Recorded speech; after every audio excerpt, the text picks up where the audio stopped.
नमस्कार दोस्तों, स्वागत है आपको हमारे चैनल पर। आज हम एक ऐसी घटना पर बात करेंगे जो सिर्फ एक खबर नहीं बल्कि इंसानियत की हड्डियां तोड़ देती है। 2 दिसंबर 2025 को अफगानिस्तान के खुस्त प्रांत के सेंट्रल स्पोर्ट्स स्टेडियम में 80,000 लोग जमा हुए, लेकिन वहां कोई खेल नहीं चल रहा था। वहां हो रही थी एक क्रूर सजा।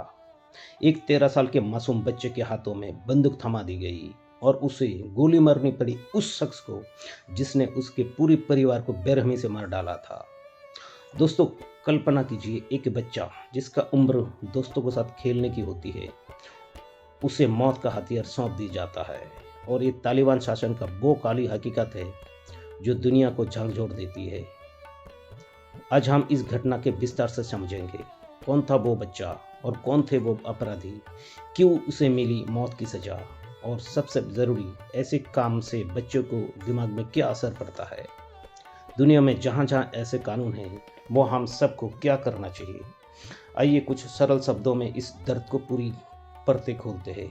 अगर आप भी सोच रहे हैं कि इंसाफ क्या होता है, तो इस वीडियो को अंत तक ज़रूर देखें। सबसे पहले आइए इस कहानी की शुरुआत से समझते हैं। ये सब जनवरी 2025 में शुरू हुआ, जब खुस्त प्रांत के आलिशीर और तुरेरोजियो इलाके में एक खौफनाक कत्लेआम हुआ। एक शख्स नाम मंगल, जो पूरा नाम मंगल था, ताला खान का बेटा और रहमत खान का पोता, जो मूल रूप से पक्तिया प्रांत के शजनक इलाके में रहने वाला था लेकिन खुस्त में रहता था, उसके दो साथियों के साथ मिलकर उसने अब्दुल रहमान नाम के एक परिवार के घर पर हमला किया। अब्दुल रहमान आजिब का बेटा था, अली खान का पोता, खुस्त के कुर्सी अबू खाना इलाके में रहने वाला एक साधारण इंसान था। मंगल ने क्यों किया ऐसा काम? वजह थी पुरानी पारिवारिक दुश्मनी। तालिबान रिपोर्ट्स और सुप्रीम कोर्ट के बयान के मुताबिक ये एक पारिवारिक झगड़े का उपज था, लेकिन गुस्से में इसे खूनी बना दिया। उन्होंने घर में घुसकर 13 लोगों को बेरहमी से मार दी। उसमें से 9 बच्चे, 3 औरतें, जिसमें अब्दुल रहमान की पत्नी भी शामिल थी और एक परिवार का मुखिया अब्दुल रहमान। कल्पना कीजिए दोस्तों, एक रात में पूरा परिवार मिट्टी में मिल गया। घर में चीख गूंजी, बच्चे माँ बाप की गोद में छिपे, लेकिन गोलियां बिना रुके बरसती रही। सिर्फ एक सदस्य बचा, वो 13 साल का एक लड़का, अब्दुल रहमान का भतीजा या रिश्तेदार, जिसका नाम इस वीडियो में मैं सार्वजनिक नहीं कर सकता। वो छिपा हुआ था शायद किसी कोने में, और यह हादसा देखकर जिंदा बच गया। ये बच्चा जो अब स्टेडियम में खड़ा था, वो अकेला बचा इंसान था। उसके माँ बाप, भाई बहन, चाचा चाची सब चले गए। 10 महीने के बाद दिसंबर में वो बदला लेने के लिए मजबूत हो गया। लेकिन दोस्तों, क्या ये बदला था या एक बच्चे की जिंदगी पर एक और जख्म? अब सवाल उठता है, इंसाफ कैसे हुआ? तालिबान का शासन शरिया कानून पर चलता है, जिसका सख्त रूप खिसास कहलाता है, मतलब आग के बदले में आग, जान के बदले में जान।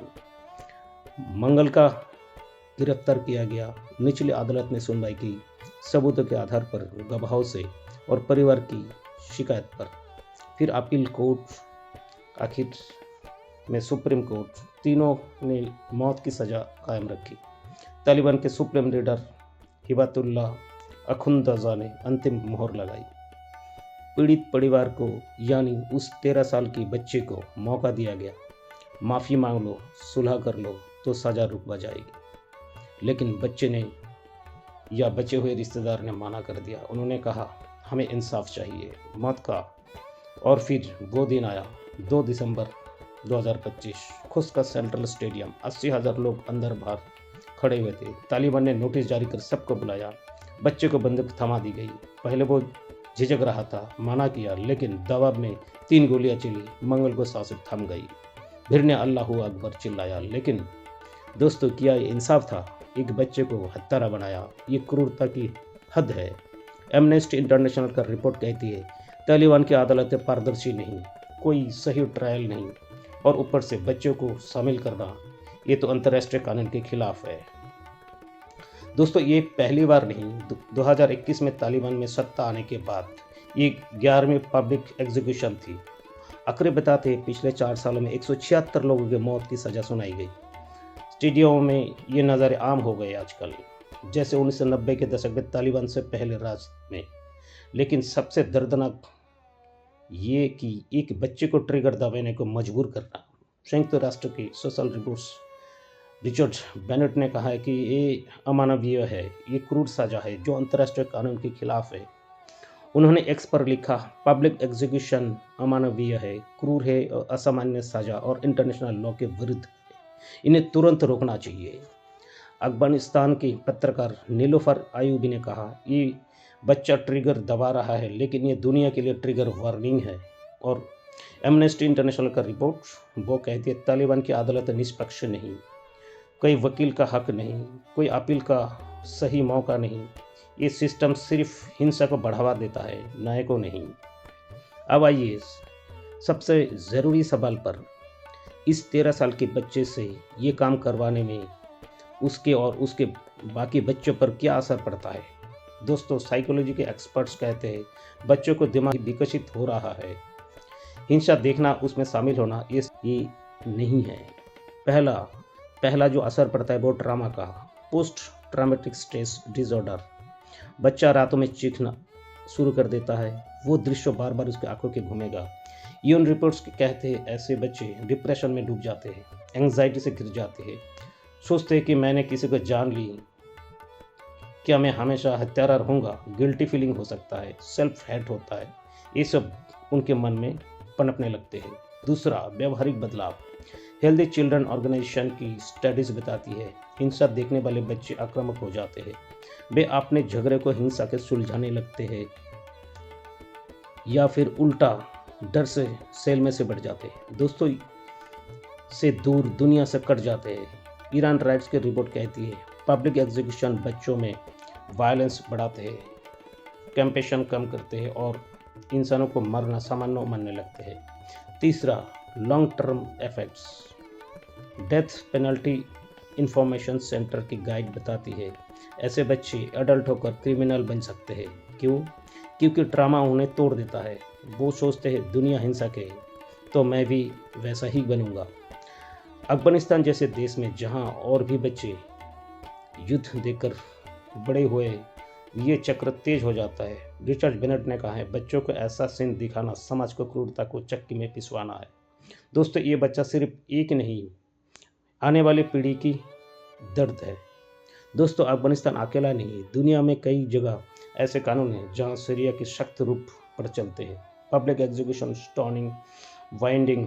आइए देखिए, ईरान दुनिया में सबसे ज़्यादा स्टोनिंग, 1980 से 2009 तक 150 से ज़्यादा केसेस।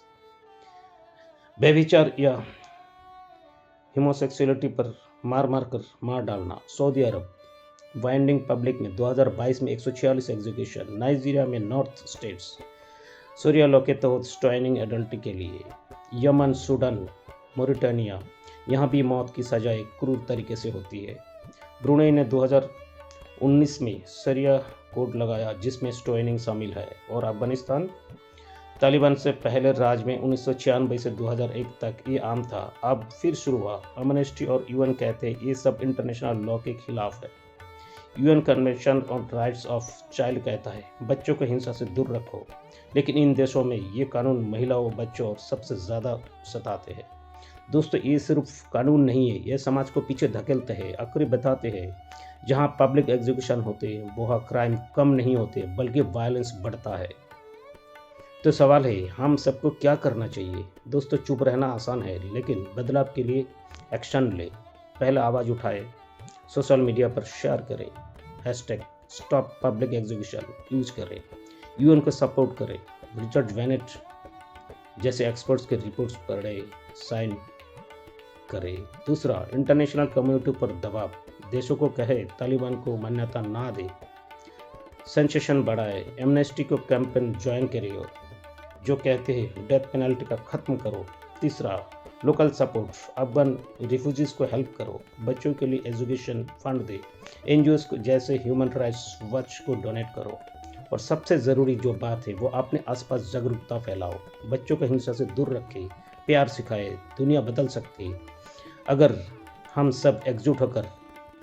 यूएन एक्सपर्ट कहते हैं मॉरिटोरियम लाओ, डेथ पेनल्टी पर एवोल्यूशन की तरफ बढ़ो। हमारी आवाज़ वो हथियार बने जो क्रूरता को हटाए। दोस्तों, अफगानिस्तान आज दर्द में डूबा है। औरतों को पढ़ाई पर बैन, नौकरियों पर रोक और अब बच्चे मौत के खेल में। ये शासन हिंसा का जन्म दे रहा है, उम्मीद को नहीं। लेकिन हम बदलाव ला सकते हैं। अगर ये कहानी आपको छू गई तो लाइक करें, शेयर करें, कमेंट बताएं। क्या हम चुप रह सकते हैं? सब्सक्राइब करें, बेल आइकन दबाएं ताकि ऐसे सच्चाई को रोशनी बने रहे। मिलते हैं अगले वीडियो में। नमस्ते।